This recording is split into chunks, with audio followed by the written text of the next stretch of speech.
Shalom Abracha, que Hachem vous protège, vous donne la santé. Cette semaine, c'est Be'ezat Hashem, c'est la paracha du Yitro. Les Tunisiens, ils font une séouda. Ma fille, elle m'a invité jeudi. Moi, je ne suis pas tunisien, je suis marocain. Mais elle veut faire la séouda avec coquelets. Moi, j'ai horreur de coquelets. Mais elle m'a invité. Bon, j'accepte. Alors, cette semaine, c'est la paracha du Yitro. Maintenant, la question se pose, ces Tunisiens qui font la séouda du Yitro, ils font les coquelets. Je n'ai pas compris pourquoi les coquelets. Je sais pas, pourquoi pas les sauterelles. Je sais pas, pourquoi pas les... Vous savez qu'au Maroc, il y avait certains sauterelles qui étaient cachés, on les mangeait.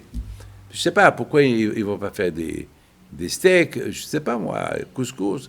Non, les coquelets. Mes amis, mais surtout la séouda du Yitro, c'est important de savoir pourquoi cette séouda du Yitro. Mes amis, il faut savoir une chose. Moi, je ne sais pas c'est quoi les raisons à eux. Moi, je vais donner ma raison à moi. Moi, je ne suis pas tunisien, je suis marocain, je suis fier d'être marocain, mais je respecte les Tunisiens, je les aime, voilà. Mais je vais comprendre cette coutume des Tunisiens qui mangent des coquelets et qui font une séouda.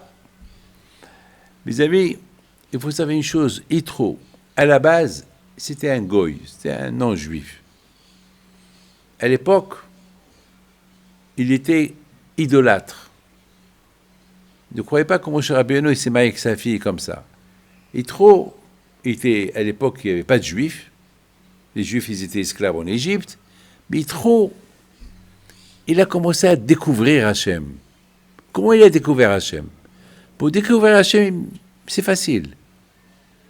Tu réfléchis. Pour réussir dans le business, tu réfléchis. Tu veux te marier, tu réfléchis. Quelle femme prendre? Dans la vie, le bon Dieu t'a donné une tête. Il faut utiliser ta tête. Il ne faut pas utiliser ta tête que pour des bêtises. Utilise ta tête pour des choses importantes avec lesquelles tu peux vivre. Utilise ta tête pour le shlom bayit. Utilise ta tête comment éduquer tes enfants. Et utilise ta tête pour des bonnes choses. Ne sois pas hypocrite. Ne vis pas dans deux mondes. Il faut toujours savoir à je ne t'a pas donné... Hachem t'a pas donné Shabbat que pour se saouler et dormir. Utilise ta tête. Hachem il t'a pas donné Shabbat que pour ton plaisir personnel. Hachem t'a donné Shabbat pour que tu penses à Dieu, pour que tu vas à la synagogue, tu pries. C'est pas pour autre chose. Il a fait une grande teshuva. Il a découvert qui est Hachem. Et c'est pour ça que Moshe Rabbeinu, il a pris sa fille Tzipora. Tzipora est une tzadékette. Pour que Moshe Rabbeinu marie Tzipora, c'est que Tzipora est une grande tzadékette. Personne ne pouvait marier Tzipora. Si Moshe Rabbeinu ne l'a pas mariée, personne ne voulait se marier avec elle. Elle et ses sœurs. Parce qu'ils étaient des grandes tzadkaniyot. Ils étaient des tzadkaniyot. Ils étaient comme des anges. Comme Sarah, Rivka, Rachel et Léa. Et Yitro, il a découvert Hachem. Et Yitro, c'était le premier qui est venu au désert pour se convertir. Et c'est la raison pourquoi cette paracha s'appelle la paracha de Yitro. Pour qu'on apprenne de Yitro quelque chose. Qu'est-ce qu'on va apprendre de Yitro? On va apprendre de Yitro un goy qui a découvert Hachem. Nous, les Juifs, on connaît Hachem, on a grandi. On a été éduqués depuis qu'on était jeunes. Mais Yitro était idolâtre. Il était un prêtre. Il était le grand prêtre. Tous les gens venaient lui embrasser les mains. Tous les gens, ils venaient lui demander conseil. C'était comme un grand chef spirituel du monde entier.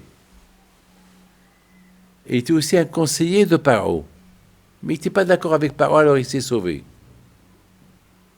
Parce que Paro, il se prenait pour un dieu. Et Yitro, il a commencé à voir que Paro, c'est pas vrai. Un homme ne peut pas être un dieu. Un dieu, il y a un dieu, un qui a créé le monde. Donc, Yitro était parmi ceux qui ont découvert Dieu tout seul. Donc maintenant, il a vu que les Juifs ont été libérés de l'Égypte. Alors, Yitro, il a pris l'initiative d'aller se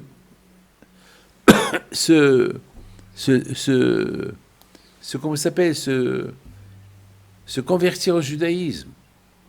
Et Yitro, il a fait une grande séouda.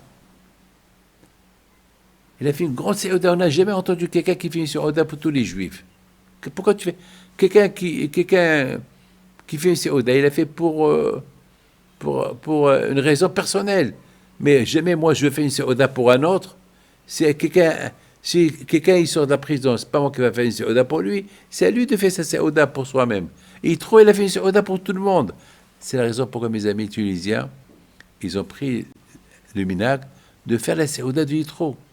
Ça veut dire que lorsqu'on aime Hachem, lorsqu'on aime autrui, alors on fait la séouda pour tout le monde. Les coquelets, c'est lorsque les Juifs ils sont venus pour recevoir la Torah, ils étaient comme des petits coquelets. Ils étaient comme des oiseaux, c'est tout. Vous savez, un oiseau, il a besoin toujours d'être protégé par sa mère. On dit que toujours l'aigle, il risque sa vie pour ses enfants. Il court avec ses ailes. Toujours, on voit le coq ou la poule toujours autour de ses enfants pour les protéger. C'est comme ça il a vu Yitro. Il a vu Yitro comment les Israël, ils étaient comme des coquelets, comme des petits pigeons, qu'ils avaient besoin d'un aigle, qu'ils avaient besoin d'une maman pour la protéger. Et il a dit, je vois la grandeur d'Hachem. La grandeur d'Hachem. Donc c'est la raison pourquoi on fait la séouda du Yitro. Que le bon Dieu vous protège et vous donne la santé. Mais vous avez compris comment Yitro a découvert Hachem par la pensée. À très bientôt. Tu penses, tu découvres.